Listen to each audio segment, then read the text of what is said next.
First, let's start with this case. I am 22F. I have been dating my boyfriend for around a year. My boyfriend is a model. He looks extremely androgynous and has longer hair. I don't mind this at all, despite people seeing him as feminine. I see him as beautiful, and him being comfortable with his sexuality and letting me do makeup on him / paint his nails is a bonus. My dad and his girlfriend has met him. They are completely fine and never disrespected him because of the way he looks. I figured it was time for my boyfriend to meet the family at a birthday party last week because all my cousins already have partners they have introduced. We went and had fun. My boyfriend is social and was able to get along with most of my family just fine, so I thought everything was okay. I have an oldest cousin who is extremely traditional and obnoxious. We went eating yesterday with my dad and a few other cousins, and he started interrogating me on my boyfriend's sexuality. It was extremely disrespectful. He was making fun of my boyfriend's hair, his build, his painted nails, his clothes, and even going to the point where he was questioning me on if my boyfriend was even into women. I am not confrontational, especially with family, but this idiot is annoying. He was negging me and trying to make my relationship into a joke because my boyfriend isn't traditionally masculine. I told him at least my boyfriend wasn't a fat, ugly idiot like him. He isn't a prize, so he should stop speaking. I could have gone further below the belt, but my cousin shut up and I didn't want to cause further issues. The fact that he thinks it's okay to shame me when his girlfriend isn't the most attractive person yet, I still treated her with nothing but kindness and grace, is ridiculous. It's like he feels entitled to disrespect me because I am the youngest and a woman. When we got home, my dad told me not to say anything next time because I already know my cousin is an idiot and it isn't worth it. He said he gets that I'm mad, but next time let him handle it because I escalated the situation. Am I in the wrong? Let's start judging. You're not in the wrong. Too bad you didn't try to push the envelope regarding him being non-traditional. That would have really pushed your cousin's buttons. Not your fault, your cousin is morally upright. But please don't go after his GF. She's innocent and doesn't deserve to be caught in the crossfire. Just stick to the person that is insulting themselves. You're not in the wrong. If Dad wanted to handle it, he should have handled it before you got pissed enough to say something. He had his chance and did nothing. You stepped up when he wouldn't. You're not in the wrong. If your cousin can dish it out, he should be able to take it. My only advice is to leave his girlfriend out of it, as she is an innocent bystander. Your cousin has no right to criticize your boyfriend, and his comments are just not cool. He actually sounds like an idiot, so I get that your dad is making the point that he isn't worth it. Next up, I'm a 15-year-old guy, and this week has been one of the hardest of my life. My dog Romeo passed away unexpectedly a few days ago. He wasn't just a dog. A lot of people get what I mean. He was my best friend, and the closest thing to me since I was 3. Got me. I didn't think it would hit me this hard, but it did. Now here's the thing. My older brother, 20 is the stereotypical tough guy, super popular, full of confidence, high school musical type of nonsense. But he also has a bad habit of dismissing anything that doesn't fit into his worldview.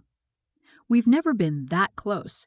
He thinks I'm too sensitive, and I think he's a bit of an idiot. But I genuinely thought he'd understand how much Romeo meant to me. I mean, even if he didn't care about Romeo, he could have at least respected that I did, right? You guessed it. He didn't. Yesterday, I was sitting in the living room, looking through old photos of Romeo on my phone, and to be, I was crying. I thought I was alone. Then my brother walked in, took one look at me, and started laughing menacingly. Literally, it sounded like Doflamingo from One Piece. He said things like, "You really crying over a dog? And man up, it's just an animal." I tried to ignore him at first and asked him to stop, but that just seemed to make him more of an idiot. He kept going, saying things like, "What's next? You gonna hold a funeral for him?" and even pretended to cry in a mocking way. I don't know what changed in me, but I snapped. I was hurt, angry, and just so fed up with how bad he was being. I remembered that not long ago, his girlfriend of 2 years had broken up with him. Ever since, he's been moping around the house, blasting sad breakup songs, and talking to anyone who'll listen about how heartbroken he is. So I looked him dead in the eye and said, "At least my just an animal loved me. Your girl clearly didn't love you the way she cheated on you. At least my dog died loving me. Your girl is still alive and didn't love you." He froze, completely silent. Then his face went red, and he stormed out of the room without saying a word. Fast forward to later, my parents heard about what happened, thanks to him, and told me I was out of line. They said I went too far and that I should apologize because what I said was cruel. But here's the thing. I don't feel like I owe him an apology. He mocked me while I was grieving, dismissed my feelings, and only stopped when I hit him where it hurt. I know what I said was harsh. I know it wasn't the nicest thing I could have said, but honestly, he started it. If he'd just shown me a shred of emotion or even left me alone, I wouldn't have gone there. Now my parents are pressuring me to make things right with him, but I don't see why I should have to apologize when he was the one who started being bad first. Am I in the wrong? Hey everyone, thanks for everyone's support and love. I deeply appreciate it. I'm very sorry if I can't reply to everyone's comments, but truly I appreciate everyone's opinions and am very grateful for everyone who actually cares to help. And I will definitely read all of them and try to figure this out. Thank you. Let's start judging. You're not in the wrong. Ask your parents where they are when he starts teasing you. Tell them no. A 20-year who makes fun of a sibling for crying over a pet is heartless. It also makes me wonder if he has a mental illness. He may be a psychopath or sociopath. I suggest you stay away from him. He has some serious problems. I cried like a baby when my pet died. Tell your parents he's 20, not 2, and he needs to apologize. Go LC with him when you move out of house. I am going with Epiphany. You're not in the wrong. Yes, it was harsh, but it sounds like your older brother pushed you to this point, especially how callous he was being. Also, very hypocritical. He can grieve over his failed relationship, but you can't cry over a beloved member of the family? That's rich. My fur baby passed a few years ago, and I know if someone treated me the way he did, I would have an outburst too. Stand your ground. If you want, do apology, like, "I am so sorry for saying this to you even though you mocked my pain and sorrow, saying dogs don't matter. I am sorry that you faked crying when you invaded my personal space to make fun of me and dismiss me. I am sorry that your feelings seem to matter more," or something similar. This calls him out.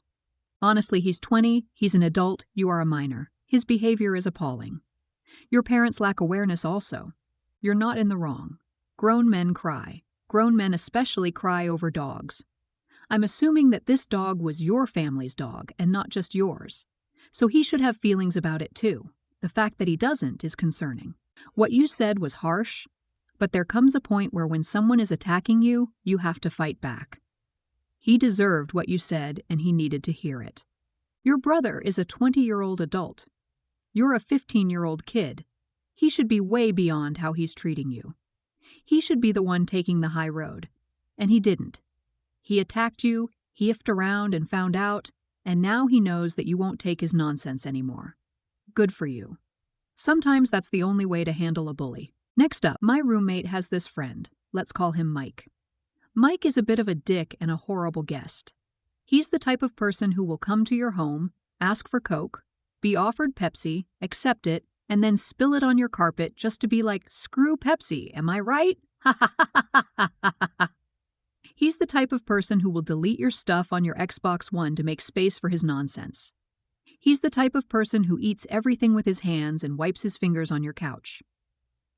He's the type of person who will go to your bathroom, take a dump, and then drop a full roll of toilet paper into the toilet. I don't mean he used a lot of toilet paper. I mean, he literally took a fresh roll from under the sink and splashed it right in. Still have no clue why he did this. Mike thinks all of this is acceptable. My roommate enables him. They know I'll always be cleaning it up, as I seem to be the only person with maturity. After the toilet paper incident, I tried to talk to my roommate. I said it's fine if he wants to stay friends with Mike, but please keep him out of our apartment. My roommate said no. Mike is a great guy and I cannot stop him from having whoever he wants in an apartment we share. That's the background. Now the potential idiotry. They were having drinks and discussing guns. Mike mentions having his concealed carry handgun on him. I hear this conversation from another room, and I realize he's drinking, I can get him arrested for that. So I excuse myself to go out for a walk and call 911 from my car. Fast forward to now. My roommate is pissed at me for snitching. I've explained how dangerous it is someone under the influence of alcohol to have a deadly weapon. He says none of that matters. I only called the cops out of irrational hate against Mike. I'm thinking he might have a point. On that night, I was not really concerned about the gun. I only wanted Mike gone. I even ended up endangering the lives of some police officers. Let's start judging. Everyone sucks. While Mike seems like a real idiot, and I support your desire for him to never return to your apartment, I feel your decision was not a wise one. I'm not sure how you thought this would be a long-term solution to the problem. What is stopping Mike from returning? You should either move out or have your roommate move out. Mike sucks for obvious reasons. Your roomie sucks for not respecting your wishes. You suck for using emergency service time for a feud. I'm going to change it up and say, you're not in the wrong. Maybe you didn't feel concerned for your safety at that exact moment. But that doesn't mean that your safety wasn't threatened just by the act of him drinking while carrying his firearm. He sounds like an idiot who probably doesn't make the most mature decisions anyway, so it wouldn't be a far stretch to assume he would make dumb decisions regarding gun safety. As a citizen, you have a right way to report someone, especially if they're in your own home. If he makes it a habit to drink with his firearm, you may have actually stopped a disastrous situation from happening in the future. You're not in the wrong. Your hatred of Mike is entirely rational. He sounds awful. No, you did not endanger any police officers. Mike endangered you, your roommate, himself, and the police officers you called by combining booze with a loaded weapon. Maybe at that moment you were not really concerned about the gun, but you should have been. Mike sounds exactly like the kind of idiot who could end up accidentally shooting someone, particularly when under the influence. He cannot even be trusted with an Xbox or a roll of toilet paper. After you asked your roommate not to have Mike over again, he brought a loaded weapon into your home without your knowledge or consent. And instead of apologizing to you, your roommates attacked you for your irrational hatred of Mike. Find a new roommate. It was probably not the wisest move to escalate the tension between you and your soon-to-be former roommate by getting his friend arrested. You could have handled this differently. But you are not the idiot here. Next up, so I come from a culture where it is common for the woman's mother to stay with her and assist her during the end of pregnancy, the birth, and the first few weeks after the baby is born until she fully recovers and is able to care for the baby unassisted. My mom has always talked about wanting to do this for me. This is my first pregnancy, so while I am very nervous when I announced it, I knew my mom was looking forward to helping me through this phase, as I am her only daughter. My brother and SIL already have one child, and she found out she was pregnant with her second and was due soon after me. My SIL and I have a great relationship, and when she had her first child, she chose to have it in our home country where her parents are. She had the same support from her own mother at the time, and even extra support from other relatives, including my mom. Although I live in the U.S., I went to visit her and help in any way I could, because she felt that was important. I did too. Since then, she and my brother have moved to the U.S. for career reasons. Me, brother, and SIL are all citizens, but all of our parents live in our home country. They decided to stay in the U.S. to have their second child. We are both due soon, and unfortunately her parents had some visa processing issues and cannot come in time for the delivery or shortly after. My mom, however, got approved and was planning to stay with me as we had discussed before. My brother asked my mom the other day if she could come help my CL out for the delivery, as her parents could not make it, and she is expected to deliver 1 to 2 weeks after me. When she told me, I, under the assumption I would have already delivered by then, told her that I think it makes sense for her to fly out briefly for the delivery and the initial nights, but that she should come back soon after. When my SIL heard this, she was upset and said that she doesn't have any family here, and my mom was the only family she had, and that she should at least be able to stay for the same 1 to 2 weeks that she is expected to help me out postpartum before my SIL's due date. I countered by saying that I feel awful that her parents couldn't make it in time. And that's why I'm fine with my mother leaving for a few days to help her out. But that this is my first pregnancy, and I always thought my mom would be there in the way that we have always wanted, and that at the very least she has been around the block before. Now, my mom doesn't know what to do, and I think she feels guilty. She has a good relationship with both me and SEL and doesn't want to upset anyone. I don't know if I'm being selfish here. So am I in the wrong? Edit. Just splitting the post into paragraphs for better readability. Sorry about that. Thanks for pointing that out. After reading some comments, I want to clarify a few things. Both SIL and I have supportive partners who will be taking time off regardless. It is not about that. In my culture and many others, childbirth is something where the women in our community come together to help.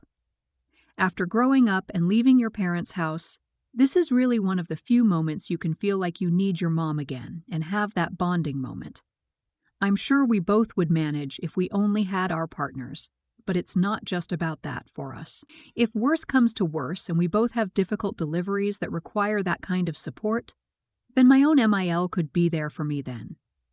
In the scenario described above, where one of us do not necessarily need my mom there more than the other, I would prefer to experience this phase with my own mother. I do not have a bad relationship with my own MIL, but we have a good understanding of our boundaries, and I would not feel as comfortable asking for the same things or being as vulnerable as I would be with my own mother, especially during a time where emotions are high and hormones are fluctuating. For the people saying that both I and SIL are entitled or taking advantage of my mom, I want to stress that she wants to do this. Not just because of culture or an expectation, but because she is very passionate about pregnancy and childcare, and has always told me she has been looking forward to having that moment with me when I have a baby.